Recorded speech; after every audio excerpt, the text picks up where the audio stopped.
There are moments in the history of military aviation that stop the world cold. Not because of what is confirmed, but because of what is possible. The J-50 is one of those moments. China's latest fighter jet has triggered debates in defense circles that haven't been this intense in decades. And whether you believe it's a genuine game changer or an ambitious work in progress, one thing is certain. This aircraft deserves a serious, honest look. Today on Aviation History Hub, that's exactly what we're going to give it. No hype, no exaggeration, just a clear breakdown of what we know, what analysts believe, and why this jet has the world's attention. Before we go any further, if you're new here, welcome to Aviation History Hub. We cover military aviation, historic aircraft, and the technology shaping air power today and tomorrow. If that sounds like your kind of content, hit subscribe right now and ring the bell so you don't miss a single video. And if you're already part of this community, genuinely thank you. Now let's get into the J-50.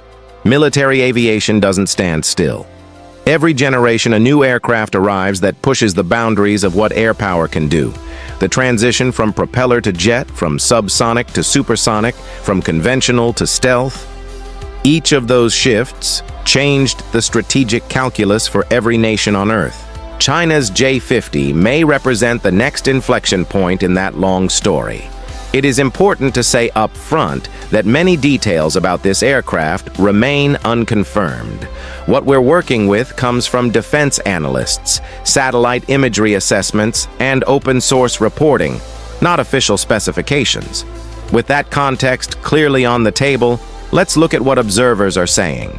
The J-50 appears to use a twin-engine configuration, and analysts believe this choice reflects a deliberate design philosophy, achieving a careful balance between speed, range, and maneuverability rather than optimizing for just one of those qualities.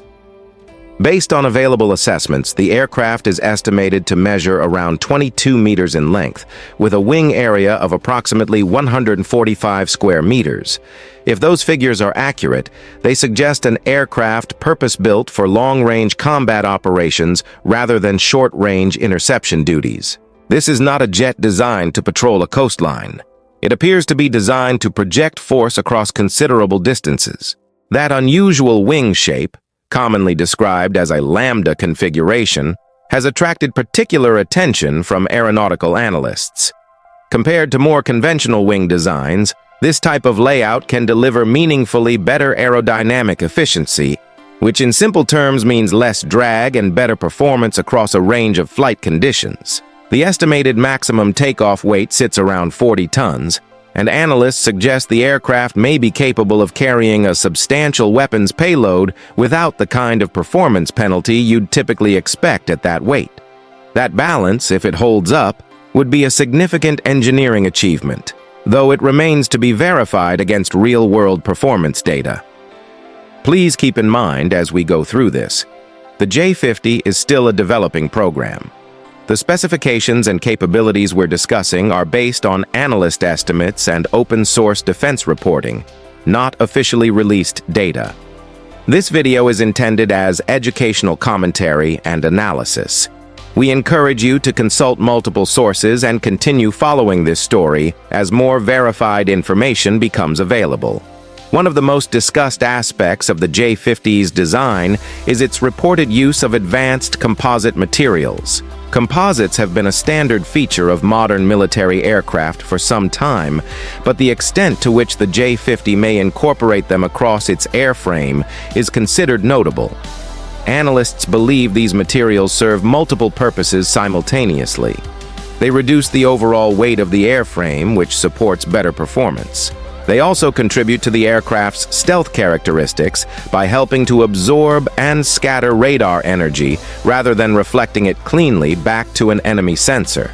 And they add structural durability, which matters in high-stress combat environments. Whether the J-50's use of composites represents a meaningful step forward beyond what we've seen in jets like the J-20 and J-35 is something researchers are still debating. In terms of estimated performance, open-source assessments place the J-50's top speed in the range of Mach 2, with a combat radius of approximately 2,200 kilometers.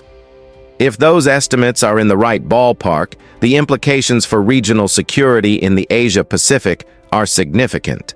A combat radius of that size, operating from bases on the Chinese mainland, would bring large portions of the Western Pacific within potential reach, including heavily contested areas like the South China Sea and the Taiwan Strait. Analysts point to that range as evidence that the J-50 is designed not just for territorial defense, but for power projection at a regional scale. Whether it can actually deliver on that promise operationally is a separate question that only time and testing will answer. The weapons load the J-50 is expected to carry is another area generating serious discussion. Modern stealth aircraft keep their weapons stored internally because external pylons dramatically increase radar visibility and undermine the stealth profile. The J-50 is believed to follow this approach. Among the weapons analysts expect it to carry is the PL-17, a long-range air-to-air missile. Estimated figures for the PL-17's range vary considerably. Some assessments place it as high as 500 kilometers, while officially referenced figures are closer to 300. What both figures have in common is that they suggest an engagement range far beyond what older generations of air-to-air missiles could achieve. If the higher estimates prove accurate, it would represent a weapon capable of threatening aircraft before they are even aware they are being targeted. For surface and maritime targets, the J-50 is also expected to be capable of carrying the YJ-12 anti-ship missile, a weapon estimated at around 6.3 meters in length, capable of traveling at approximately Mach 3, with a reported range of up to 400 kilometers. At those speeds, defensive reaction time is extremely limited. If the J-50 can reliably carry and deploy that system, it becomes a credible threat to naval surface groups operating in the region. Not just an air superiority platform, but a multi-role strike aircraft. The internal bays are reportedly large enough to accommodate various weapon combinations, potentially including a mix of PL-17 and PL-15 missiles, which is China's domestically developed answer to the American AIM-120 AMRAAM.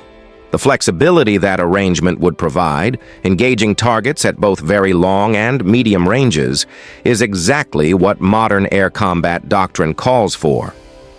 Looking beyond what is currently observable, some defense researchers have raised the possibility that future variants of the J-50 could be integrated with directed energy systems or next-generation hypersonic weapons. It is important to treat these possibilities as speculation rather than expectation. China has been investing in both technology areas, but integrating them reliably into a combat aircraft is an enormous engineering challenge, and no credible timeline for such integration has been confirmed. If those developments do eventually materialize, they would represent a substantial enhancement to the platform. But that is a very significant if. On stealth, the J-50 is expected by most analysts to represent an advancement beyond earlier Chinese platforms. Its airframe shaping appears to be deliberately optimized to minimize radar returns, and the composite materials contribute to that goal as we discussed. But stealth is not simply an on-off switch. It is a spectrum, and where exactly the J-50 sits on that spectrum relative to the F-22, the F-35, or even the B-21 is genuinely unknown at this stage. What analysts generally agree on is that it likely represents a meaningful step forward from the J-20 in terms of radar cross-section reduction, though by how much remains an open question. Electronic warfare is the other dimension worth examining. China has been developing its electronic warfare capabilities steadily over the past decade, and the assumption in most defense assessments is that the J-50 will incorporate advanced jamming, missile defense, and communications disruption systems. Electronic dominance is increasingly viewed as just as critical as kinetic firepower in modern air combat. The ability to blind, deceive, and disrupt enemy systems before a single missile is fired. If the J-50 carries those capabilities at the level analysts expect, it becomes a much more complex threat than its airframe alone would suggest. There are also longer-range possibilities being discussed. The idea that the J-50 could eventually be configured to work alongside unmanned loyal wingman drones, extending its reach and multiplying its tactical options. And some analysts have raised the possibility of AI-assisted targeting and decision support systems, which could enhance pilot situational awareness and target identification speed.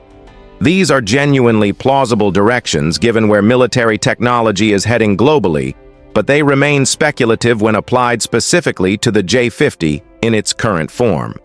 So stepping back and looking at the broader picture, what does the J-50's emergence actually tell us about where things are heading? At minimum, it confirms that China's military aviation program has matured considerably and faster than many Western observers anticipated.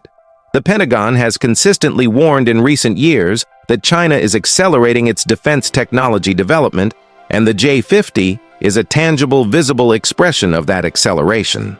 Whether it will ultimately perform in combat as well as analysts believe on paper is something that cannot be known without real-world operational data. History is full of aircraft that looked revolutionary on the drawing board and proved more limited in practice, and equally full of ones that exceeded expectations. What is not in dispute is that the competitive environment in military aviation has changed. The question is no longer whether China can produce advanced 5th generation or 6th generation capable aircraft. The J-50 answers that question. The question now is how capable those aircraft are in actual operation, how quickly they can be produced at scale, and how effectively they can be integrated into a broader joint force strategy. Those answers will take years to emerge.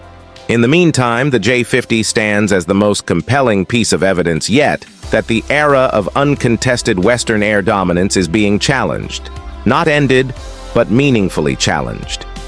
If you found this analysis useful, I would genuinely love to hear your thoughts in the comments. Do you think the J-50 represents a true generational leap, or do you believe Western platforms still hold a decisive edge? Share your perspective. The comment section on this channel is always worth reading. And if you know someone who follows military aviation or defense technology, share this video with them. It helps the channel grow, and it keeps content like this coming. Give it a like if you learned something today, subscribe if you haven't already, and I'll see you in the next one right here on Aviation History Hub.